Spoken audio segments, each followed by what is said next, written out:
अस्सलाम वालेकुम अस्सलामुअलैकुम। व्यूअर्स, क्या हाल चाल है। उम्मीद करता हूँ सब ठीक ठाक होंगे। मेरी दुआ है कि आप हमेशा हंसते रहें, मुस्कुराते रहें, हमें अपना प्यार दिखाते रहें। मेरा नाम है साबिर सुल्तान। मेरा नाम है मोहम्मद सादिक। आप देख रहे हैं हमारा यूट्यूब चैनल। हाजिर हैं एक नई वीडियो के साथ। वीडियो है हिंदुस्तान स्पेशल की। मिलके देखेंगे वीडियो, फिर उस पर करते हैं अपना रिएक्ट। हमारे रिव्यूज़ को जानने के लिए वीडियो को एंड तक लाजमी देखिए। अगर आप हमारे चैनल पर नए हैं, चैनल को लाइक भी कीजिए, सब्सक्राइब भी कीजिए और बेल आइकन को प्रेस करना मत भूलिए। बढ़ते हैं वीडियो की जाने। मंदिर का इफ्तिताह हुआ और इफ्तिताह के बाद लग ऐसा रहा है जैसे हम मजीद मॉडर्नाइज हो रहे हैं।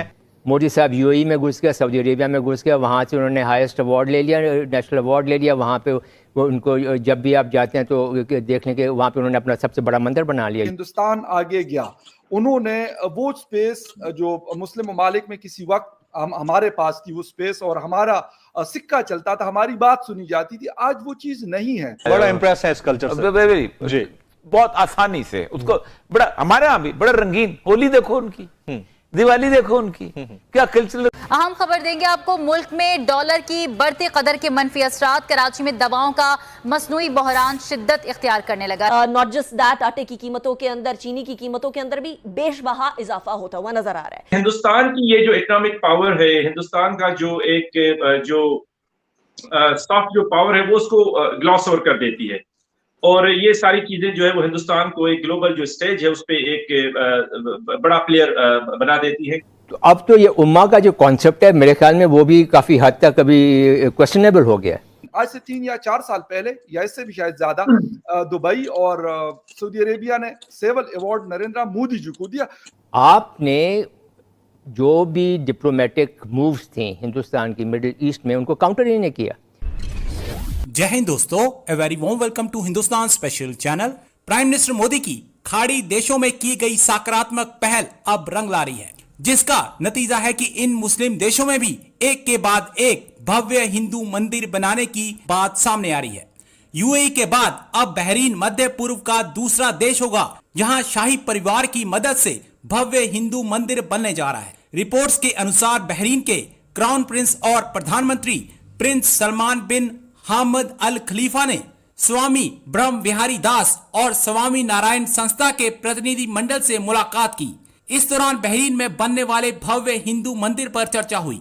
बैठक के बाद इस मौके पर स्वामी ब्रह्म विहारी दास ने कहा कि बहरीन में बनने वाला यह मंदिर उन सभी धर्मों के लोगों का स्वागत करेगा जो भारतीय परंपराओं को जानना और समझना चाहते हैं। अब Pakistani media United Arab Emirates के बाद बहरीन में बनने वाले भव्य हिंदू मंदिर से काफी परेशान दिखाई दे रहा है। आपने सारा मिडिल ईस्ट खाली छोड़ दिया हिंदुस्तान के लिए। मोदी साहब यूएई में घुस गया, सऊदी अरेबिया में घुस गया, वहाँ से उन्होंने हाईएस्ट अवार्ड ले लिया, नेशनल अवार्ड ले लिया। वहाँ पे वो उनको जब भी आप जाते हैं तो देखने के वहाँ पे उन्होंने अपना सबसे बड़ा मंदिर बना लिया। आपने जो भी डिप्लोमेटिक मूव्स थे हिंदुस्तान की मिडिल ईस्ट में, उनको काउंटर ही नहीं किया।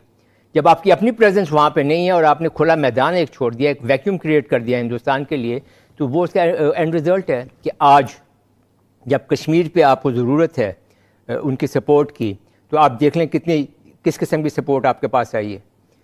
तो अब तो ये उम्मा का जो कॉन्सेप्ट है मेरे ख्याल में वो भी काफ़ी हद तक अभी क्वेश्चनेबल हो गया है, और अब बात बहुत ज़्यादा मटीरियलिस्टिक होती जा रही है और तमाम ममालिक जो हैं वो अपने अपने नेशनल इंटरेस्ट की तरफ जा रहे हैं। इसी तरह से जब आप जाते हैं यूएन के अंदर, जैसे आपने बात की कि डिप्लोमेट्स यही काम करते हैं, डिप्लोमेट्स काम करते हैं, they implement the governments policy. आपकी ये बात, और मेरे ख्याल में हम ये सारे लोग, सुमित जी हमसे मेरे ख्याल इस पे एग्री होंगे कि लोग ये मानते हैं कि हिंदुस्तान आगे गया। उन्होंने वो स्पेस जो मुस्लिम ममालिक में किसी वक्त हमारे पास थी वो स्पेस, और हमारा सिक्का चलता था, हमारी बात सुनी जाती थी, आज वो चीज नहीं है। ठीक है, उन्होंने अभी 2 दिन पहले जनरल कमर जावेद बाजवा साहब को एक बहुत बड़ा अवार्ड दिया है, लेकिन आज से 3 या 4 साल पहले या इससे भी शायद ज्यादा दुबई और सऊदी अरेबिया ने सिविल अवार्ड नरेंद्र मोदी जी को दिया। तो मेरे ख्याल ये बात जो मेहर भाई है हमारे, उनसे मैं बिल्कुल एग्री करता हूँ कि उन लोगों ने इस पे काम किया और वो स्पेस उन्होंने हमसे लेके हमें साइड पे किया। अच्छा, अब आते हैं कि ये जो ये जो है जो G20 की जो समिट की बात हो रही है, देखें हमें ये इस चीज को एनालाइज करना पड़ेगा अपने जिंगोइज्म को साइड पे रख के, ठीक है, कि हिंदुस्तान के अंदर जो है वो दुनिया अब क्यों इतनी ज्यादा दिलचस्पी ले रही है। उसके कुछ फैक्टर्स से महरक़ात हैं। आज से 20 साल पहले ये सिचुएशन नहीं थी। आप देखें हिंदुस्तान की जो इस वक्त जो इकोनॉमी है, मईशत है, वो बहुत बड़ी एक जो है इकोनॉमिक एक पावर है, बन चुका है, उसमें कोई शक नहीं है। उसके अलावा हिंदुस्तान की जो सॉफ्ट पावर है वो हमसे ज्यादा है। उसके अलावा हिंदुस्तान आप देखें दुनिया का वन ऑफ द लार्जेस्ट आपका वेपन इंपोर्टिंग कंट्री है, ठीक है। ये जो सारी चीजें ये वेस्टर्न कंट्रीज को अट्रैक्ट करती हैं, तो जाहिर बात है ये चीज हिंदुस्तान को एक जो डिप्लोमेटिक जिसे आप क्लाउड कहते हैं, या आप उससे ग्लोबल एक लिवरेज एक मिल जाता है हिंदुस्तान को, कि हिंदुस्तान की बात फिर ज्यादा सुनी जाती है इंटरनेशनल कम्युनिटी के अंदर, डिस्पाइट द फैक्ट कि दुनिया हिंदुस्तान की जो ह्यूमन राइट्स वायलेशंस हैं कश्मीर, उसको भी वक्तन फवक्तन उसको भी हाईलाइट करती है। आपने देखा है कि यूनाइटेड नेशन के प्लेटफॉर्म से या ईयू के प्लेटफॉर्म से उस पर काफी जो है ना वो रिजर्वेशंस या ऑब्जर्वेशंस आती हैं जो कश्मीर के अंदर जो सिचुएशन है। लेकिन हिंदुस्तान की ये जो इकोनॉमिक पावर है, हिंदुस्तान का जो एक जो सॉफ्ट जो पावर है वो उसको ग्लॉस ओवर कर देती है। और ये सारी चीजें जो है वो हिंदुस्तान को एक ग्लोबल जो स्टेज है उस पर एक बड़ा प्लेयर बना देती है, जिसकी वजह से फिर हिंदुस्तान अपने उस लेवरेज को, उस डिप्लोमेटिक क्लाउड को यूज करके ये सारी चीजें कर पाता है। तो ये एक जो है वो उसकी वजह है। आप देखेंगे मोदी के आने के बाद उसकी जो आउटरीच है, स्पेशली आपके जो मुस्लिम कंट्रीज हैं, गल्फ कंट्रीज हैं, जो कभी पाकिस्तान के साथ बहुत ज्यादा क्लोज उनके रिलेशंस होते थे, अभी भी हैं, लेकिन हिंदुस्तान ने वहां पे बहुत ज्यादा अपना फुटप्रिंट जो है ना वो एस्टेब्लिश कर लिया है, जो पहले आपको इतना ज्यादा नजर नहीं आता था।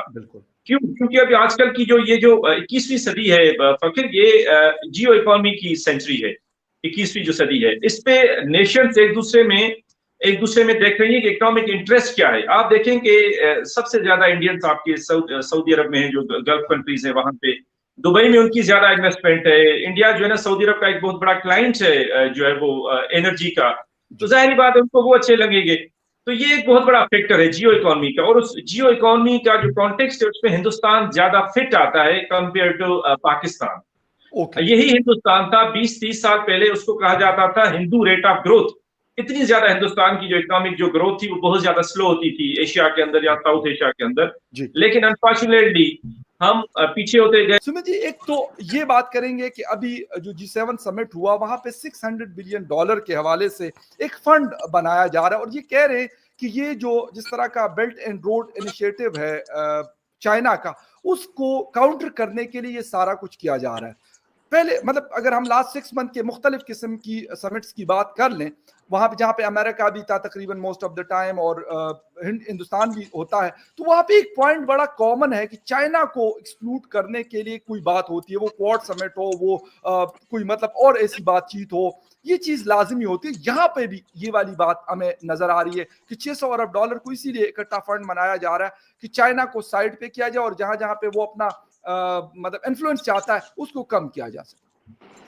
देखिए फखर भाई, आपने बहुत अच्छा सवाल पूछा, और ये मेरा प्रेडिक्शन आपको 1 साल या 1.5 साल पहले मैं कर चुका था कि धीरे धीरे जब कोविड पीक पे था तभी मैंने कहा कोविड को खत्म होने चाहिए। आप देखेंगे धीरे धीरे चाइना पे 360 डिग्री पे शिकंजा कसा जाएगा। कॉड की बात हुई तो उन्होंने बोला भाई ये एरिना ऑफ ग्लैडिएटर्स है। फिर I2U2 हुआ, उसमें भी तब अच्छा उसमें हिंदू मुस्लिम यहूदी और क्रिश्चियन है, ठीक है जी, तो उसमें ये भी नहीं बोलेंगे भाई ये वो है I2U2। फिर INST बना, OBR की बात करते हो, CPEC की बात करते, INSST शुरू हो गया।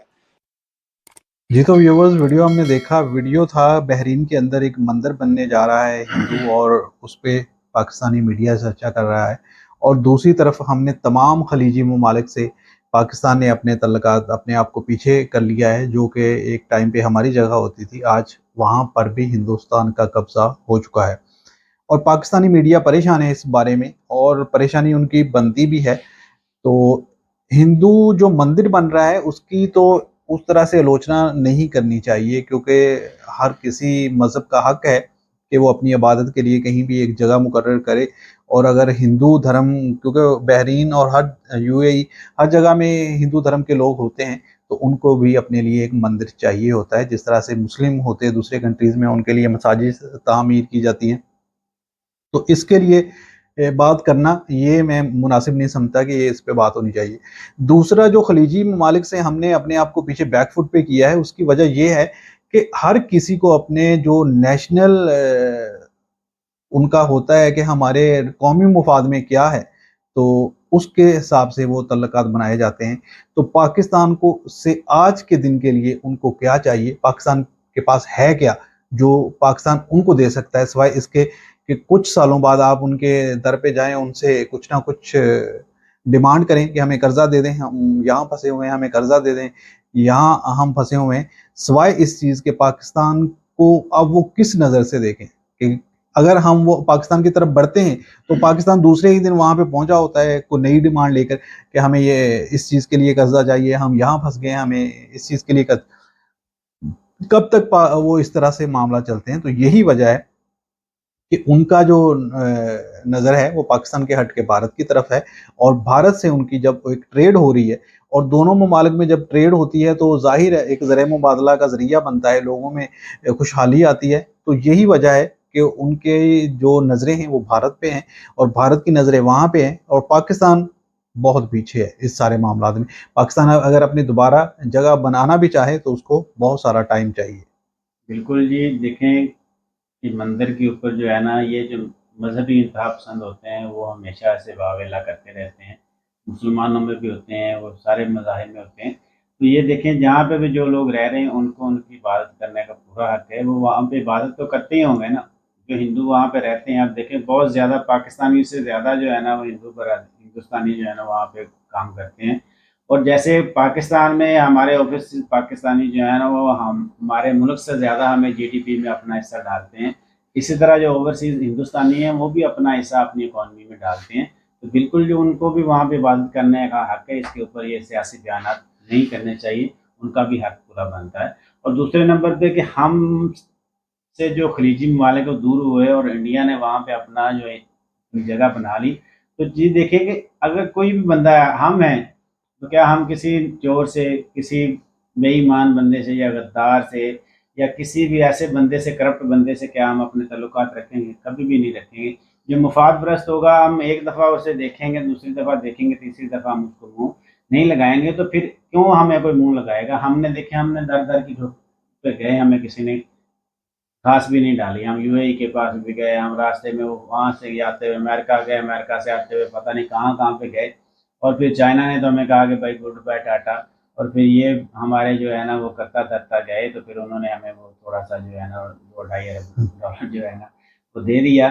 तो फिर चीज़ ये है कि जब हम खुद नाअहल होंगे, हमारे ऐसे हुक्मरान होंगे, तो कौन हमें मुँह लगाएगा? नहीं लगाएगा।